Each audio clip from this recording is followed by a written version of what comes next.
नमस्कार दोस्तों, मैं कनक पाठक एक बार फिर से आपके अपने channel strong Aaradhya and me पर आप लोगों का स्वागत करती हूं। और आज हम लोग सुनेंगे बृहस्पतिवार व्रत कथा। अत श्री बृहस्पतिवार व्रत कथा। भारतवर्ष में एक राजा बहुत ही प्रतापी और दानी था। वह नित्य गरीबों और ब्राह्मणों की सहायता किया करता था। यह बात उसकी रानी को अच्छी नहीं लगती थी। वह ना ही गरीबों को दान देती, ना ही भगवान का पूजन करती थी और राजा को भी दान देने से मना किया करती थी।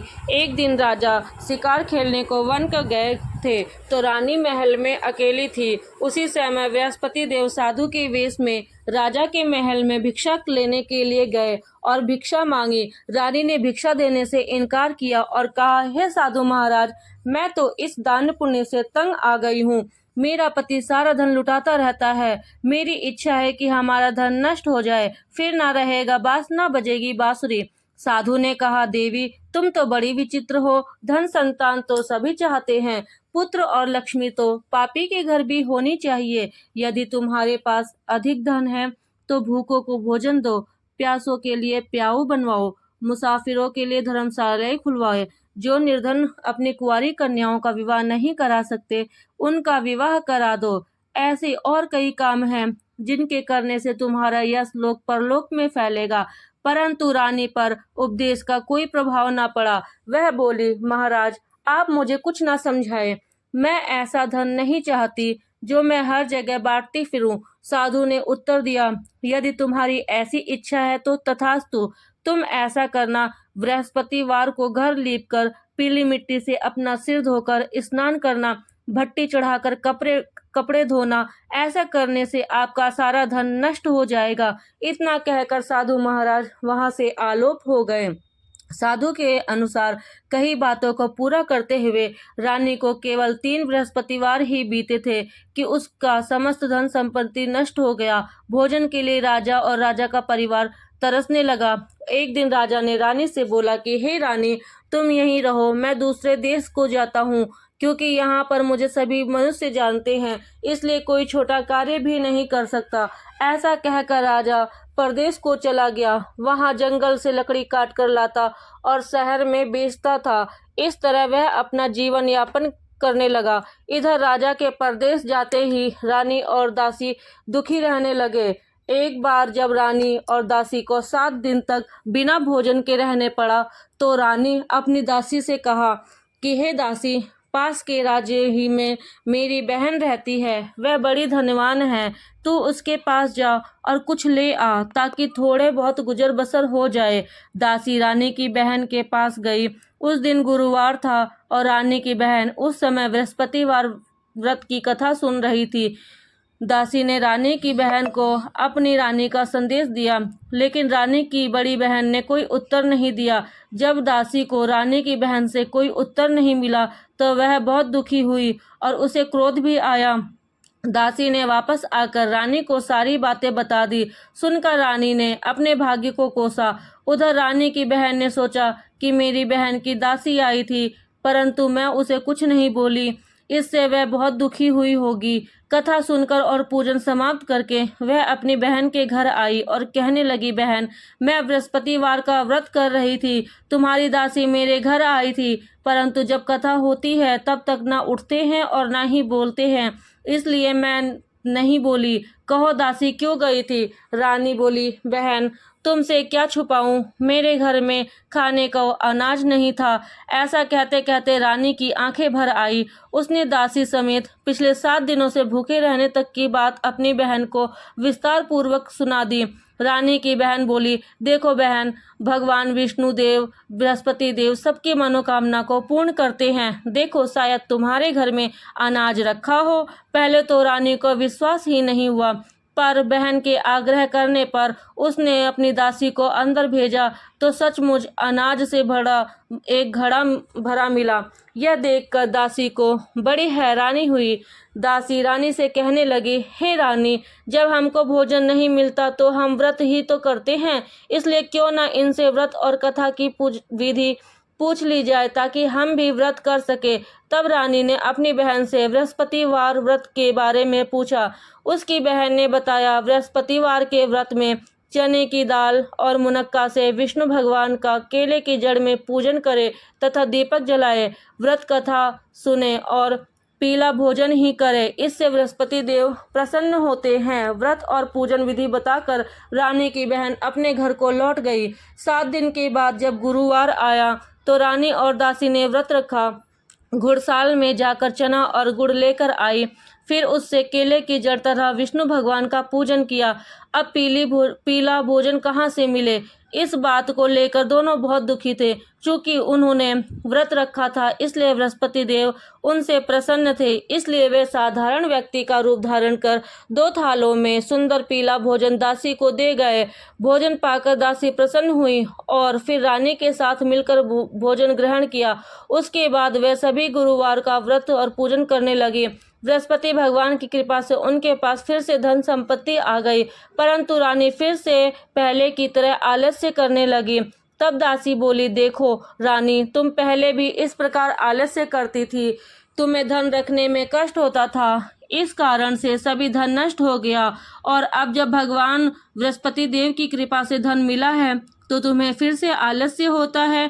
रानी को समझाते हुए दासी कहती है, बड़ी मुसीबतों के बाद हमने यह धन पाया है, इसलिए हमें दान पुण्य करना चाहिए, भूखे मनुष्यों को भोजन कराना चाहिए और धन को शुभ कार्यों में खर्च करना चाहिए, जिससे तुम्हारा कुल का यश बढ़ेगा, स्वर्ग को प्राप्ति होगी और पितृ प्रसन्न होंगे।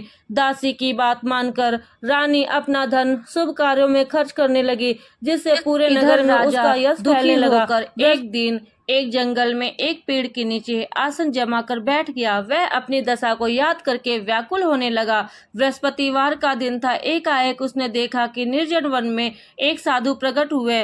वह साधु वेश में स्वयं बृहस्पति देवता थे। लकड़हारे के सामने आकर बोले, हे लकड़हारे, इस सुनसान जंगल में तू चिंता मगन क्यों बैठा है? लकड़हारे ने दोनों हाथ जोड़कर प्रणाम किया और उत्तर दिया, महात्मा जी, आप सब कुछ जानते हो, मैं क्या कहूँ? यह कहकर रोने लगा और साधु को अपनी आत्मकथा सुनाई। महात्मा जी ने कहा, तुम्हारी स्त्री ने बृहस्पति के दिन बृहस्पति भगवान का निरादर किया है, जिसके कारण रुष्ट होकर उन्होंने तुम्हारी यह दशा कर दी। अब तू चिंता को दूर करके मेरे कहने पर चलो तो तुम्हारे सब कष्ट दूर हो जाएंगे और भगवान पहले से भी अधिक संपत्ति देगा। तुम बृहस्पति के दिन कथा किया करो, 2 पैसे के चना मुनक्का लाकर उसका प्रसाद बनाओ और शुद्ध जल से लोटे में शक्कर मिलाकर अमृत तैयार करो। कथा के पश्चात अपने सारे परिवार और सुनने वाले प्रेमियों में अमृत व प्रसाद बांटकर आप भी ग्रहण करो। ऐसा करने से भगवान तुम्हारी सब मनोकामनाएं पूरी करेंगे। साधु के ऐसे वचन सुनकर लकड़हारा बोला, हे प्रभु, मुझे लकड़ी बेचकर इतना पैसा नहीं मिलता जिससे भोजन के उपरांत कुछ बचा सकूं। मैंने रात्रि में अपनी रानी को व्याकुल देखा है, मेरे पास कुछ भी ऐसा नहीं जिससे मैं उसकी खबर मंगा सकूं। साधु ने कहा, हे लकड़हारे, तुम किसी बात की चिंता मत करो। बृहस्पति के दिन रोजाना की तरह लकड़ियां लेकर शहर को जाओ। तुमको रोज से दुगना धन प्राप्त होगा, जिससे तुम भली भांति भोजन भी कर लोगे तथा बृहस्पति देव की पूजा का सामान भी आ जाएगा। इतना कहकर साधु अंतर्ध्यान हो गए। धीरे धीरे समय व्यतीत होने पर फिर वही बृहस्पतिवार का दिन आया। लकड़हारा जंगल से लकड़ी काट कर किसी शहर में बेचने गया। उसे उस दिन और दिन से अधिक पैसा मिला। राजा ने चना गुड़ लाकर गुरुवार का व्रत किया। उस दिन से उसके सभी कलेश दूर हुए, परंतु जब दोबारा गुरुवार का दिन आया तो बृहस्पतिवार का व्रत करना भूल गया। इस कारण बृहस्पति भगवान नाराज हो गए। उस दिन उस नगर के राजा ने विशाल यज्ञ का आयोजन किया तथा शहर में ये घोषणा करा दी कि कोई भी मनुष्य अपने घर में भोजन ना बनावे, ना ही आग जलावे। समस्त जनता मेरे यहाँ भोजन करने आवे। इस आज्ञा को जो ना मानेगा उसे फांसी की सजा दी जाएगी। इस तरह की घोषणा संपूर्ण नगर में करवा दी गई। राजा की आज्ञा अनुसार शहर के सभी लोग भोजन करने गए, लेकिन लकड़हारा कुछ देर से पहुंचा, इसलिए राजा उसको अपने साथ घर लिवा ले गए और ले जाकर भोजन करा रहे थे तो रानी की दृष्टि उस खूंटी पर पड़ी जिस पर उसका हार लटका हुआ था वह वहां पर दिखाई नहीं दिया। रानी ने निश्चय किया कि मेरा हार इस मनुष्य ने चुरा लिया है। उसी समय सिपाही को बुलवाकर कारागार में डलवा दिया। जब लकड़हारा कारागार में पड़ गया और बहुत दुखी होकर विचार करने लगा कि ना जाने कौन से पूर्व जन्म के कर्म से मुझे यह दुख प्राप्त हुआ है, और उसी साधु को याद करने लगा जो कि जंगल में मिला था। उसी समय तत्काल बृहस्पति देव साधु के रूप में प्रकट हुए और उसकी दशा को देखकर कहने लगे, अरे मूर्ख, तूने बृहस्पति देव की कथा नहीं करी, इस कारण तुझे दुख प्राप्त हुआ है। अब चिंता मत कर, बृहस्पतिवार के दिन कारागार के दरवाजे पर 4 पैसे पड़े मिलेंगे, उनसे तू बृहस्पति देव की पूजा करना, तेरे सभी कष्ट दूर हो जाएंगे।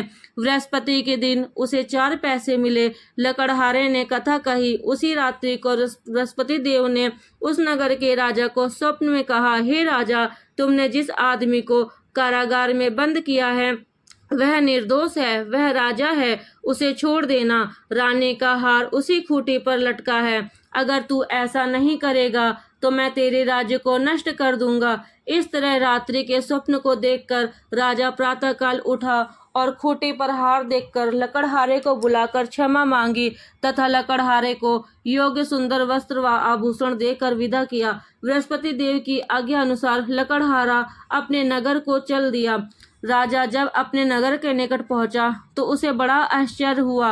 नगर में पहले से अधिक बाग, तालाब, कुएं तथा बहुत सी धर्मशालाएं, मंदिर आदि बन गई है। राजा ने पूछा, ये किसका बाग और धर्मशाला है? तब नगर के सभी लोग कहने लगे, ये सब रानी और बांदी की है। तो राजा को आश्चर्य हुआ और गुस्सा भी आया। जब रानी ने यह खबर सुनी कि राजा आ रहे हैं तो उन्होंने बांदी से कहा कि हे दासी, देख, राजा हमको कितनी बुरी हालत में छोड़ गए थे। हमारी ऐसी हालत देखकर वह लौट ना जाए, इसलिए तू दरवाजे पर जाके खड़ी हो जा। आज्ञा अनुसार दासी दरवाजे पर जाके खड़ी हो गई और राजा आए तो उन्हें अपने साथ लिवा लाई। तब राजा ने क्रोध करके अपनी रानी से पूछा कि ये धन तुम्हें कैसे प्राप्त हुआ है? तब उन्होंने कहा कि हमें ये सब धन बृहस्पति देव के इस व्रत के प्रभाव से प्राप्त हुआ है। राजा ने निश्चय किया कि 7 रोज बाद तो सभी बृहस्पति देव का पूजन करते हैं, परंतु प्रतिदिन मैं दिन में 3 बार कहानी कहा करूँगा और रोज व्रत किया करूँगा। अब राजा हर समय अपने दुपट्टे में चने की दाल बांध के रखता तथा दिन में 3 बार कहानी कहता। एक रोज राजा ने विचार किया, चलो अपनी बहन के यहाँ हो आवे। इस तरह निश्चय कर राजा घोड़े पर सवार हुआ और अपनी बहन के यहाँ चलने लगा। मार्ग में उसने देखा कि कुछ आदमी एक मुर्दे को लिए जा रहे हैं। उन्हें रोककर राजा कहने लगा, अरे भाइयों, मेरी बृहस्पति देव की कथा सुन लो। वे बोले, हमारा तो आदमी मर गया है, इसको अपनी कथा की पड़ी है। परंतु कुछ आदमी बोले, अच्छा कहो, हम तुम्हारी कथा भी सुनेंगे। राजा ने दाल निकाली और जब कथा आधी हुई कि मुर्दा हिलने लग गया और जब कथा समाप्त हो गई तो राम राम करके मनुष्य उठ खड़ा हो गया। आगे मार्ग में उसे एक किसान खेत में हल चलाता मिला। राजा ने उसे देखा और उससे बोला, अरे भैया, मेरी बृहस्पति देव की कथा सुन लो।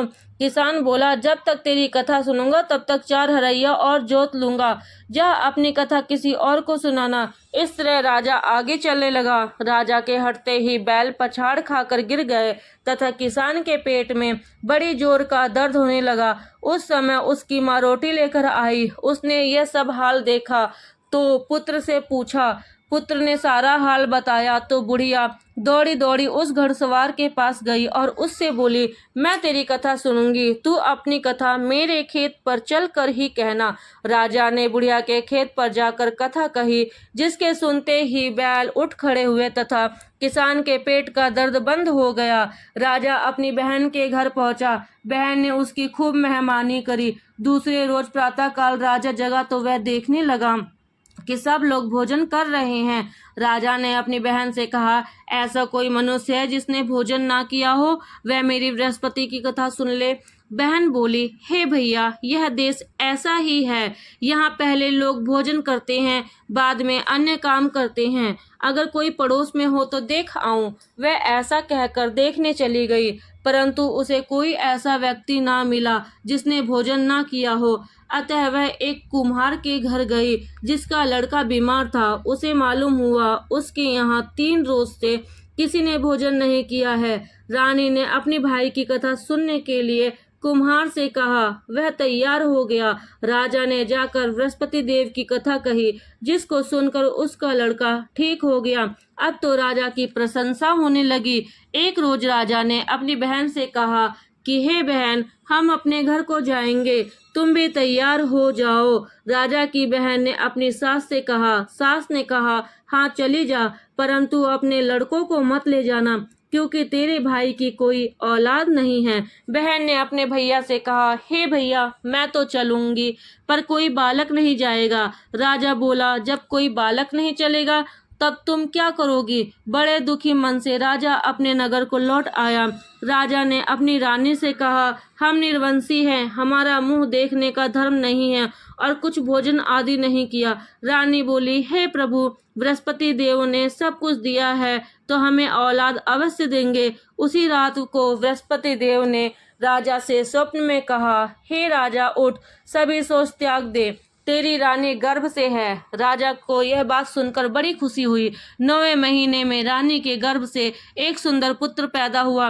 तब राजा बोला, हे रानी, स्त्री बिना भोजन के रह सकती है, परंतु बिना कहे नहीं रह सकती। जब मेरी बहन आवे तो तुम उससे कुछ मत कहना।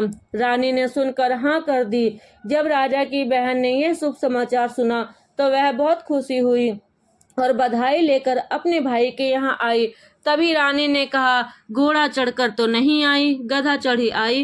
राजा की बहन बोली, भाभी, मैं इस प्रकार ना कहती तो तुम्हें औलाद कैसे मिलती? बृहस्पति देव ऐसे ही हैं, जैसे जिसके मन में कामनाएं हैं सभी को पूर्ण करते हैं। जो सद्भावना पूर्वक बृहस्पतिवार का व्रत करता है एवं कथा पढ़ता है अथवा सुनता है, दूसरों को सुनाता है, बृहस्पति देव उसकी सभी मनोकामनाओं को पूर्ण करते हैं।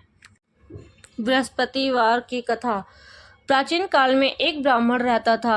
वह बहुत ही निर्धन था। उसकी कोई संतान नहीं थी। उसकी स्त्री बहुत ही मलिनता के साथ रहती थी। वह स्नान न करती, किसी देवता का पूजन न करती। इससे ब्राह्मण देवता बड़े दुखी थे। बेचारे बहुत कुछ कहते, किंतु उसका कोई परिणाम न निकला। भगवान की कृपा से ब्राह्मण की स्त्री के कन्या रूपी रत्न पैदा हुई।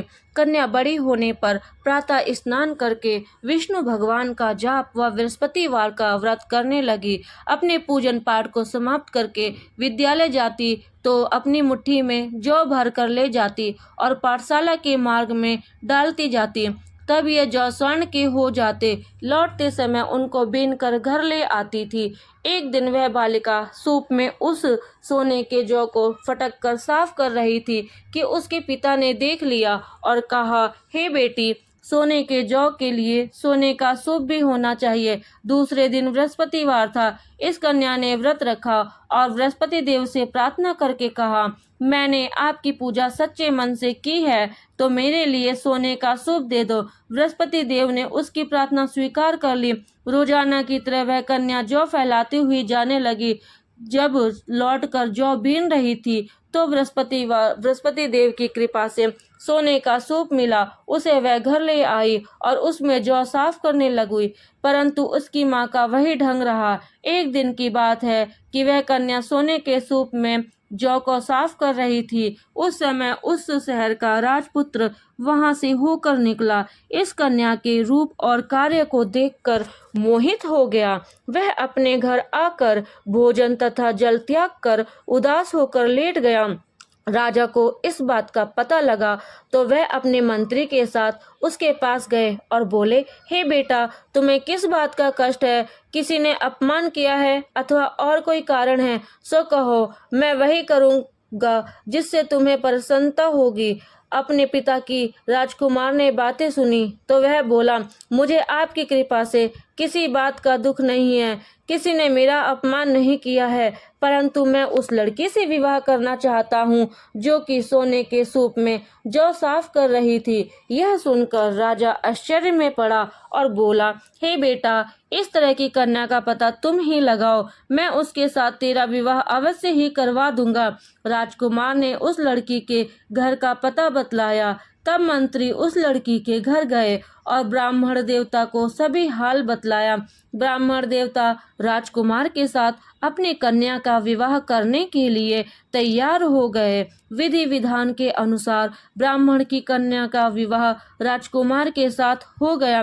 कन्या के घर से जाते ही पहले की भांति उस ब्राह्मण देवता के घर में गरीबी का निवास हो गया। अब भोजन के लिए अन्न भी बड़ी मुश्किल से मिलता था। एक दिन दुखी होकर ब्राह्मण देवता अपनी पुत्री के पास गए और बेटी ने पिता की दुखी अवस्था को देखा और अपनी माँ का हाल पूछा। तब ब्राह्मण ने सभी हाल कहा। कन्या ने बहुत सा धन देकर अपने पिता को विदा कर दिया। इस तरह ब्राह्मण का कुछ समय सुखपूर्वक व्यतीत हुआ। कुछ दिन बाद फिर वही हाल हो गया। ब्राह्मण फिर अपनी कन्या के यहाँ गया और सारा हाल कहा। तो लड़की बोली, हे पिताजी, आप माता जी को यहाँ लिवा लाओ, मैं उसे विधि बता दूंगी जिससे गरीबी दूर हो जाए। वह ब्राह्मण देवता अपनी स्त्री को साथ लेकर पहुँचे तो वह अपनी माँ को समझाने लगी, हे माता, तुम प्रातः काल प्रथम स्नान आदि करके विष्णु भगवान का पूजन करो तो सब दरिद्रता दूर हो जाएगी। परंतु उसकी माँ ने उसकी एक भी बात नहीं मानी और प्रातः काल उठकर अपनी पुत्री के बच्चों का जूठन खा लिया। इस तरह अपनी पुत्री का बच्चों का जूठन खाया तो पुत्री को भी बहुत गुस्सा आया और एक रात को कोठरी से सभी सामान निकाल दिया और अपनी माँ को उसमें बंद कर दिया। प्रातःकाल उसे निकाला तथा स्नान आदि कराकर पाठ करवाया तो उसकी माँ की बुद्धि ठीक हो गई और फिर से प्रत्येक बृहस्पतिवार को व्रत रखने लगी। इस व्रत के प्रभाव से उसके माँ बाप बहुत ही धनवान और पुत्रवान हो गए और बृहस्पति देव जी के व्रत के प्रभाव से इस लोक के सुख को भोगकर स्वर्ग को प्राप्त हुए। बोलो विष्णु भगवान की जय। बोलो लक्ष्मीपति विष्णु भगवान की जय।